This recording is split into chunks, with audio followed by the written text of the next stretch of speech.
So we continue following the money to the path of illumination.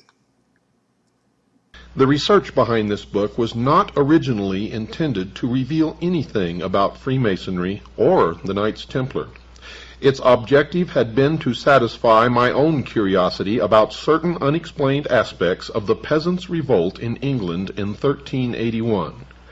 A savage uprising that saw upwards of 100,000 Englishmen march on London. They moved in uncontrolled rage, burning down manor houses, breaking open prisons, and cutting down any who stood in their way. One unsolved mystery of that revolt was the organization behind it. For several years, a group of disgruntled priests of the lower clergy had traveled the towns, preaching against the riches and corruption of the church. During the months before the uprising, secret meetings had been held throughout central England by men weaving a network of communication. After the revolt was put down, rebel leaders confessed to being agents of a, quote, great society, unquote, said to be based in London. So very little is known of that alleged organization that several scholars have solved the mystery simply by deciding that no such secret society ever existed. Another mystery was the concentrated and especially vicious attacks on the religious order of the Knights Hospitaller of St. John, now known as the Knights of Malta. Not only did the rebels seek out their properties for vandalism and fire, but their prior was dragged from the Tower of London to have his head struck off and placed on London Bridge, to the delight of the cheering mob. There was no question that the ferocity unleashed on the crusading Hospitallers had a purpose behind it. One captured rebel leader, when asked the reasons for the revolt, said, quote, first and above all, the destruction of the Hospitallers, unquote. What kind of secret society could have had that special hatred as one of its primary purposes? A desire for vengeance against the Hospitallers was easy to identify in the rival crusading order of the Knights of the Temple of Solomon in Jerusalem. The problem was that those Knights Templar had been completely suppressed almost 70 years before the Peasants' Revolt, following several years during which the Templars had been imprisoned, tortured, and burned at the stake. After issuing the decree that put an end to the Templar order, Pope Clement V had directed that all of the extensive properties of the Templars should be given to the Hospitallers. Could a Templar desire for revenge actually have survived underground for 3 generations? There was no incontrovertible proof, yet the only evidence suggests the existence of just one secret society in 14th century England. Just one.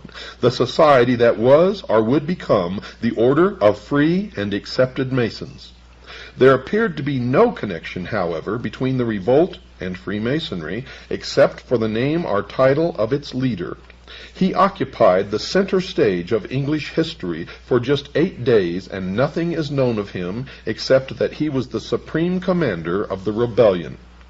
He was called Walter the Tyler, and it seemed at first to be mere coincidence that he bore the title of the enforcement officer of the Masonic Lodge. In Freemasonry, the Tyler, who must be a master mason, is the sentry, the sergeant-at-arms, and the officer who screens the credentials of visitors who seek entrance to the lodge. In remembrance of an earlier, more dangerous time, his post is just outside the door of the lodge room, where he stands with a drawn sword in his hand even to this day. I was aware that there had been many attempts in the past to link the Freemasons with the Knights Templar, but never with success.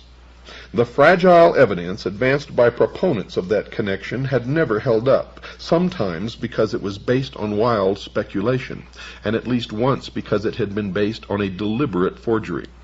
But despite the failures to establish that link, it just will not go away, and the time-shrouded belief in some relationship between the two orders remains as one of the more durable legends of Freemasonry.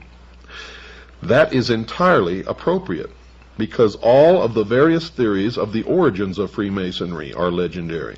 Not one of them is supported by any universally accepted evidence. Here I break from reading from the introduction of the book and interject a comment here. There was never any universally accepted evidence until you hear what you're going to hear tonight, produced by John Galt, an agent of the Citizens Agency for Joint Intelligence. The connection, dear listeners, is in the genealogy of the families of the elite.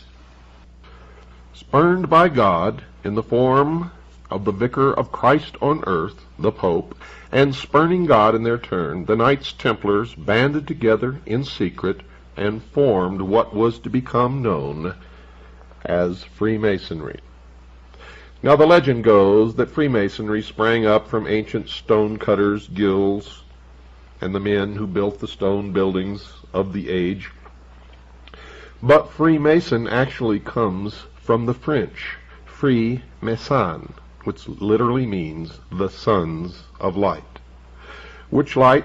Well, certainly in researching the problem, it is not the light of Christ. It is the light of the fallen angel of light. For when they were forsaken by the church, by Christ's vicar on earth, the Pope, they spurned God and turned to Lucifer. They held to the Luciferian philosophy that the gift of intellect by Lucifer through his agent Satan would in its turn make man God. These men were always on the run. They took the hidden Templar wealth and built a financial empire that stands to this day as the most powerful on the earth. Jews who had traditionally been persecuted throughout Europe flocked to the hidden temple. For there they could believe as they wished and worship whatever God they wished, for all were welcome.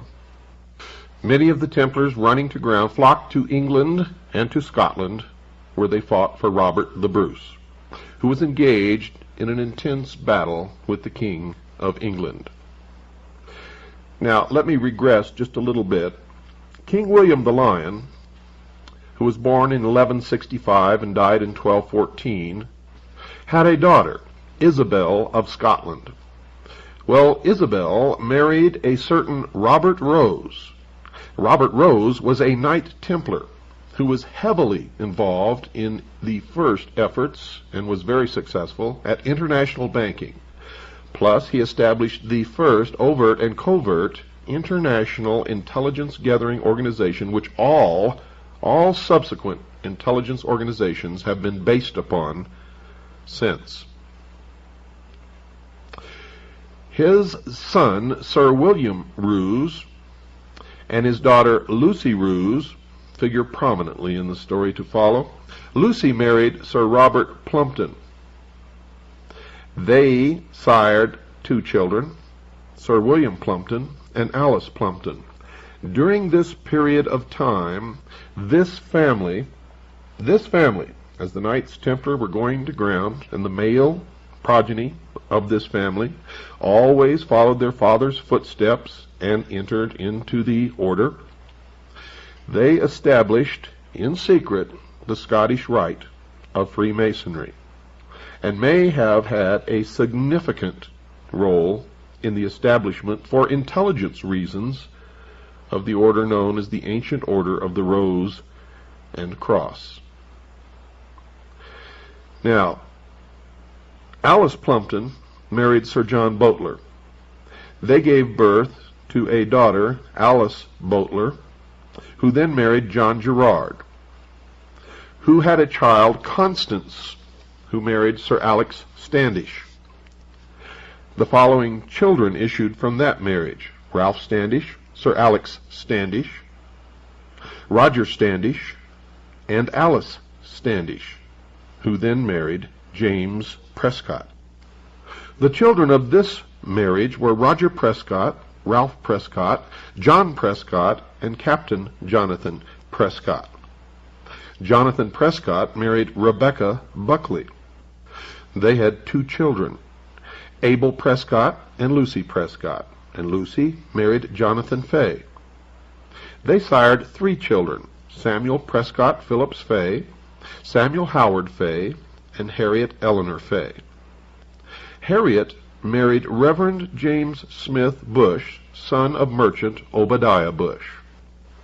Their son, Samuel Prescott Bush, became the president of Buckeye Steel Castings Company of Ohio, a pioneer family of Franklin, Ohio, between Dayton and Cincinnati, and was one of the members of the Golden Circle and Order of the Quest, also known as the Jason Society, which gave issue to most of the political elite of the United States of America, who are, by the way, all, and I mean all without exception, related to each other. Now, Samuel Prescott Bush married, and his son Prescott Bush became a U.S. Senator from Connecticut, the director of Prudential Insurance, the director of CBS, a partner in Brown Brother Harriman, chairman National Republican Finance Committee, funds placed in Merrill Lynch accounts in Switzerland under the guidance of Donald Reagan. When he married, that marriage gave issue to the following: Prescott Bush II, an investment banker indicted for fraudulent banking practices; George Bush, chairman of Zapata Oil from 1963 to 64, chairman of the Republican Party, Harris County, Texas, when John F. Kennedy was killed; delegate to the GOP National Convention, 1964, 1968 member of the 90th and 91st Congress from Texas. From 1965 to 66, Nixon appointed Bush as ambassador to the United Nations to deal with China. He was the director of the Central Intelligence Agency, chairman of the National GOP Party, vice president of the United States of America, and president of the United States of America. Four other children were William H. Bush, James Bush, Jonathan Bush, and Nancy, who married Alex Ellis. The issue of George and Barbara Bush was Dorothy, who married William LeBond, John Ellis Bush, Neil Bush, son of the director of CIA, becomes director of Silverado Savings and Loan and launders CIA drug money. Silverado loses over $100 million and Neil goes unpunished. And the two other children, Marvin Pierce Bush and George Bush II. Well, lo and behold, GW became president. As we move further down this bloodline of understanding and the bloodbath of history left in its wake. Stay tuned for the next segment.